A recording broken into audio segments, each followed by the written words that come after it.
құрметті өнеркәсіп және құрылыс министрлігі Қанат Шарлапаев мырза, бүкіл нәрсеге тура көзқараспен қарап үйренейікші. Сіз айтып жатсыз да утилизбор первичканы амаймыз, біз машина шығарамыз деп. Енді қараңыз, мынау машина, мынау Касеймда 16-шы жылғы.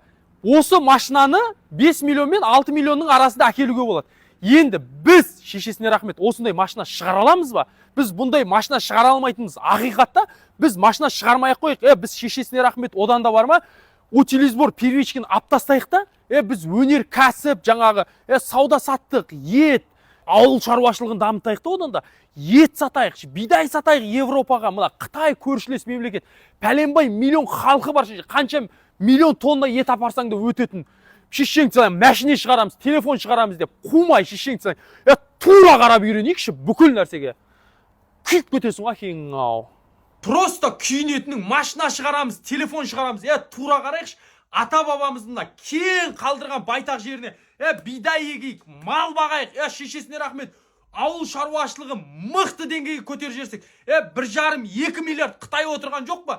Тамағыңды по-любому алады, шешесіне рахмет бар ғой. Телефон, машинамен біз конкурент емеспіз уже. Біз әлем таңғалдырмаймыз ондай нәрсемен.